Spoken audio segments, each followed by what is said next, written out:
So this month's student of the month is the perfect example of how oil paints are much more easier to use than watercolors and acrylics. All right, welcome to Paint Coach. If you're new to the channel, my name is Chris Fornatero, and I help thousands of students every single month get better at oil painting through my online courses and tutorials. And now this month's student of the month is Lucinda Hamilton. She's from New England, so she enjoys painting seascapes, and she's a part of Paint Coach Studio, which is how you can submit if you want to submit to be a future student of the month, where you'll get shown on here on my YouTube channel, on my Instagram, and in my newsletter. I'll put a link in the description of this video to where you can sign up to Paint Coach Studio, and you can even do a 7-day free trial, see what it's all about. Now, I chose Lucinda, one, because I thought her paintings were really impressive. Like, a lot of the paintings that she's done for my tutorials, I was like, wow. Like, at first I thought, like, wait, was that my painting from the tutorial? So she's doing really, really good. But I also chose her mainly because of her story and how she just started painting with watercolors in 2020. And she's only been painting with oils since 2024. And the reason that she switched from watercolors to oils was that she had her daughter, and she would have to, stop painting and go take care of her daughter and then come back to her painting. But when she was doing that with watercolors, she'd come back and everything would be dry. And I've always said with watercolors and acrylics, they're not as forgivable as oils, and they're actually easier to use. And I know I say that to a lot of people and they think I'm crazy. They're like, oh, Chris, you're just saying that because you like oils and you're good at oils, so it's easier for you. But it's really not. I've always said, like, once you get a hang of like a few basic things with oils, it allows you to do so much more. I always say it's like learning to write cursive, which I don't even think they do anymore. At first, yeah, it's hard to learn, but once you get it, you can write a lot faster.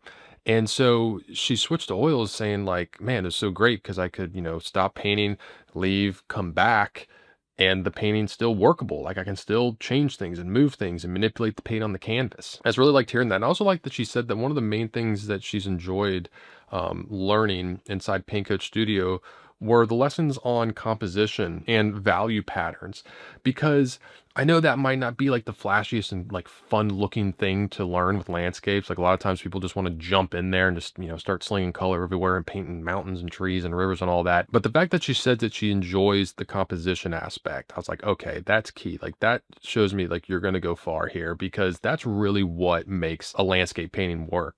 I've talked about that a bunch on my channel, about how like I struggled with landscapes for a long time. Like, I felt like I was a good painter, felt like I understood color, understood drawing, I could make it look like the photo, but I didn't understand composition. So it was always like a toss up if my landscapes were going to work or not. And most of the time they didn't. So I like that she's really diving in and focusing on the composition aspect of things. Now, part of being a student of the month is that I critique one of her paintings. So let's jump on into that.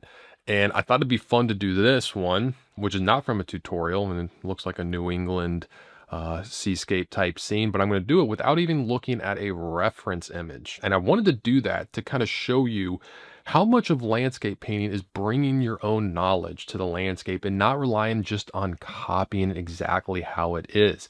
That's this translation process that I talk about in my Landscape Painting 101 course of how to look at a scene and know how to translate it into a good painting. So first off, I'm going to talk about all the things that I like about this painting that I think she did well. And one is, I think, the composition. I mean, just the fact that I know that she put this in here as kind of like a little stopper, it's like, okay, that's an indicator to me, like she knows something about composition.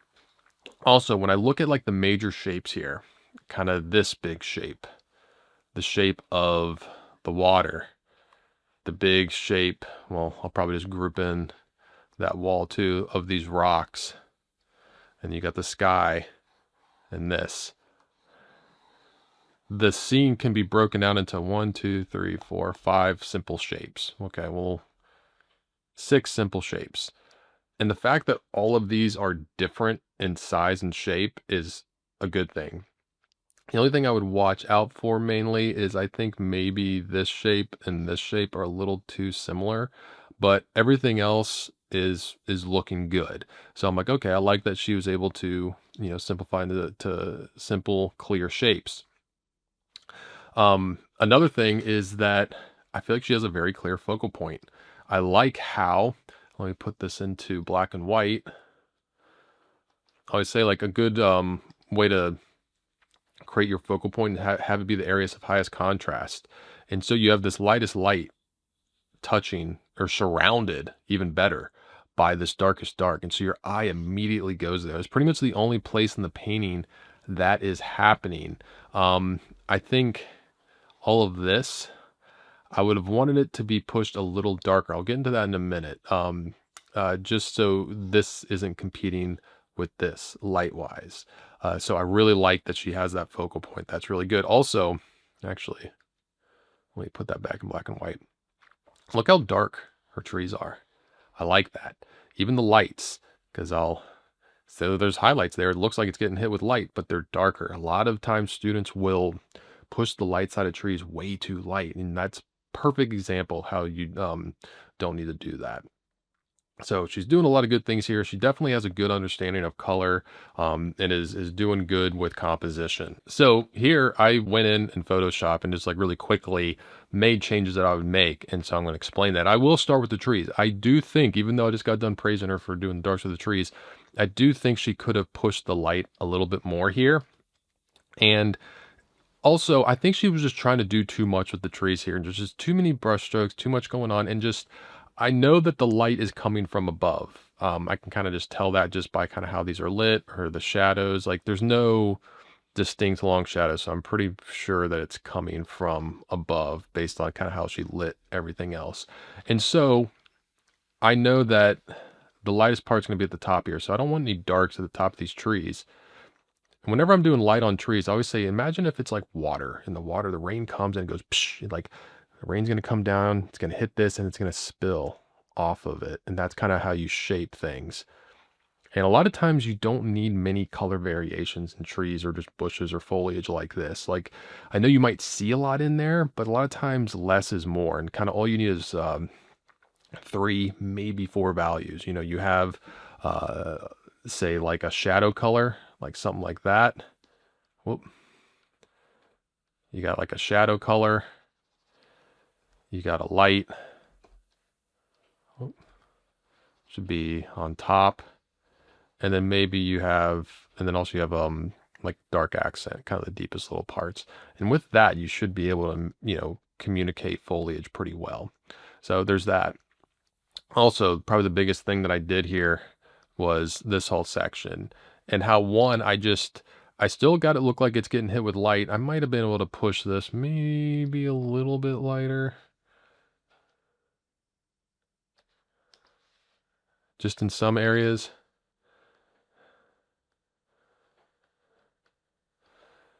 But overall, it's kind of been pushed into a mid-tone. Yeah, just kind of communicating those rocks a little more. Because I want that, like I don't want to take from that. But see, I just kind of simplified this and I didn't even need a reference to do it. Because when you have like a lot of rocks like this, kind of the trick, there's a few key things to know when doing rocks like this. One is the silhouette of it. That's going to help communicate what it is a lot without having to paint every single rock. Meaning, if you look at this kind of, hers, it's pretty straight. It's almost like a hill. Whereas mine, you can see it's kind of like jagged right here. And same thing here with this dark, kind of getting that outline to look like rocks. That's going to help a lot even right here. So the outline, kind of the silhouette of it and getting that shape is going to help communicate it.